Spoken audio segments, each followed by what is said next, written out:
Hey, how is everybody doing? This is Rob of Rule of Two Review. Welcome back to the channel, and today we're going to discuss this crazy news, this really awesome and exciting news about Nintendo preparing to purchase Next Level Games. Before I jump in and start to dissect this topic, I do want to let everyone know that I am very close to a new subscriber milestone. I was trying to push to 15K before the end of 2020. I didn't quite get there, but I did get close. I am less than 200 subscribers away from this 15K goal. So as you watch this video, I'm hoping that you like what you see, and if you do like what you see and what you hear, then consider subscribing to the channel and help me cross that milestone very soon, because I can't wait to do so. So like I said, this is pretty crazy news, and this is news that was really breaking late last night, at least last night as per here in the United States on the West Coast where I live.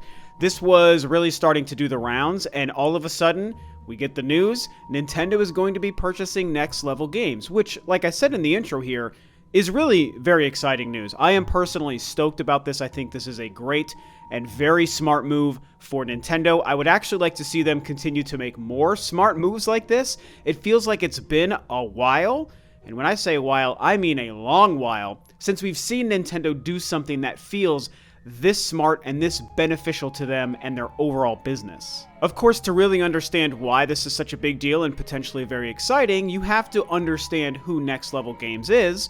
And Next Level Games is, of course, a great, previously independent studio that is responsible for some of the best games on the Nintendo Wii, the 3DS, and also now the Nintendo Switch. In the world of Nintendo, some of their more notable titles would be the Punch-Out game that released in 2009 on the Nintendo Wii, which is actually a game I unfortunately never played, but people really love that game. It has a very strong, passionate following. I know that it's a great game, it's just one that somehow managed to pass me by, and I've never had a chance to go back and actually play it. But it was a very popular title, so they made that Punch-Out game. And then more recently, they've been really focused and dedicated to the Nintendo 3DS and the Switch. They developed Luigi's Mansion Dark Moon on the 3DS. Just over a year ago, they developed the absolutely fantastic Luigi's Mansion 3 for the Switch. And then, of course, in 2016, they developed a small little game you might have heard of called Metroid Prime Federation Force. And going back even before all of these titles, they're also very famous for the two Mario Strikers games, which are very popular Super Mario soccer games, or football, of course, if you live outside the United States. And these games, everyone just loves and adores these games. They made Super Mario Strikers on the GameCube, and then Mario Strikers Charged on the Nintendo Wii. And what's interesting about Mario Strikers Charged on the Wii, by the way, some of you may have forgotten this or maybe didn't know this, that was the very first online game for the Nintendo Wii. So the very first time Nintendo themselves went online with any of their own video games, it was Mario Strikers Charged on the Nintendo Wii. Yes, there was a modem adapter on the GameCube that allowed us to play like Phantasy Star 1, 2, and Phantasy Star Episode 3 online, but with that one exception, it was all about Mario Strikers Charged. And so, naturally, that's a really strong pedigree, you guys. That's a really impressive resume when it comes to Nintendo games. Punch-Out, Mario Strikers Charged, two Luigi's Mansion games, Metroid Prime Federation Force. I know that's a divisive game, and I'm going to get into that. But overall, when you look at their body of work just on Nintendo platforms, it's really strong, you guys. I personally am a huge fan of what these guys have been doing. Every single one of their games is really strong from a development standpoint. Again, I know one or two of them might be divisive, but in terms of just the craft of making video games, they've shown, especially on Nintendo hardware, that they can do a great job. And it should be noted, they've made some other games over the years for PlayStation and Xbox platforms as well. I believe their first title was an NHL game that released on all three platforms back in the 6th gen. So they have spread their wings a little bit outside of Nintendo, but now, because of their really strong partnership with Nintendo over the past 5 to 10 years, in fact, all they've made are Nintendo games within the past 10 years, it's really great to see that finally these companies are coming together and Nintendo is going to outright own them. Apparently what's happening is Next Level Games was preparing to actually sell the majority of its share and stock in the company, and effectively allow the company to be bought out or owned by another entity once you actually sell the majority of your shares. And what seems to be happening is Nintendo decided they're going to buy up 100% of the shares, meaning they will own 100% of the company. And as far as I can tell from the news that I've looked into here, Nintendo is planning to make this deal final on March 1st. So a lot of us have been joking that March of 2021 is like the day of doom for Nintendo, when all of these great products are supposed to go away, like Mario 3D All-Stars and the Fire Emblem game, the NES game that they released on the Switch's eShop, and all that stuff. And it is weird that, you know, March seems to be this sort of day of reckoning for Nintendo. It's the end of their fiscal year. Their new fiscal year will start on April 1st. And so it seems like they're really trying to prepare for some kind of big paradigm shift for the company once March and this current fiscal year is over. And now that's aided by the fact that they're purchasing this really strong developer. Now, I want to go back to Next Level Games and focus a little bit on them and their development, their quality, and some of their more recent games, okay? I want to focus on mostly their last 3 games, because their last 3 games were exclusive to Nintendo consoles, and this also goes back to 2013. So from 2013 until today in 2021, they've only made 3 games, and all 3 of them were exclusive first-party Nintendo properties, okay? That would be Luigi's Dark Moon on the 3DS in 2013, Metroid Prime Federation Force on the 3DS in 2016, and then, of course, like I said, Luigi's Mansion 3 on the Switch in 2019, just over a year ago. And when we look at those games, the fact that most of the past 10 years has been exclusive to Nintendo, I'm going to be real with you guys. This shows me everything I need to know that this is a smart and excellent acquisition by Nintendo, because all 3 of those games, to different degrees, are incredibly well made.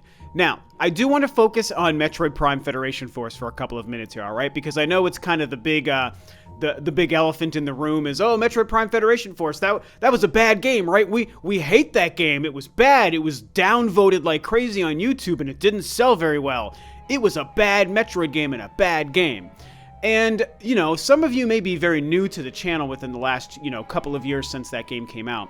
But I want to tell you a little bit about my opinions on Metroid Prime Federation Force, because I think it further speaks to why I think Next Level Games is perfect for Nintendo. Metroid Prime Federation Force was first announced during E3 of 2015. And E3 of 2015, to me, when I go back and think about that year, kind of felt like a bit of a turning point for the Wii U as a console.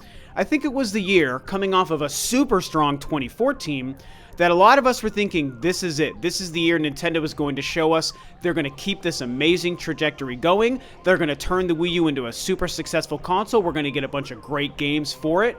And one of the big things we were all waiting for was a new Metroid game, because it had been a while, and we all wanted a Metroid game on the Wii U, which would have really helped that console. And what we got was the announcement of this weird, multiplayer-focused, not Samus featuring 3DS-only Metroid spin-off multiplayer game. And it was so weird, and it was just so not exciting. It was not what we wanted to see at all, and it really hurt that game, unfortunately. And I will tell you, even myself, I was really upset about that game at first too. For a couple of weeks, I was really down about it and really mad about that reveal. But over the course of the next year, I decided to sort of change my tune, and I came around on it, and I thought it actually looked like a fun game, even though it didn't look like the Metroid game that I wanted. Now, when it came out in 2016, here's what I'm going to tell you guys. I played that game like crazy, and I promise you, it is an incredibly well-made, well-crafted video game experience. You do have to look at it in its own bubble, though. That's the trick with that game. If you look at it as a Metroid game, and if you also remember the climate it was released into, the game really was a problem. It wasn't a game they should have made or released at that time. But if you separate it from the Metroid thing, and you look at it just in terms of a video game that a talented developer made, I promise you, it is incredibly fun, and it is incredibly well made. The production value is through the roof on that game. The game looked, played, and sounded fantastically, and it also looked, played, and sounded like a great Metroid game.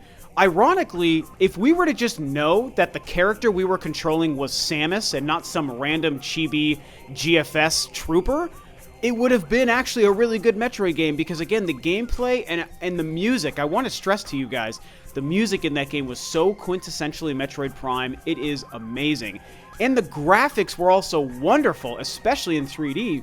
Really, everything about the craft of making and playing a video game, I can rave about when it comes to Federation Force. I just can't tell you it's a good Metroid game because it wasn't the game that they should have released at that time.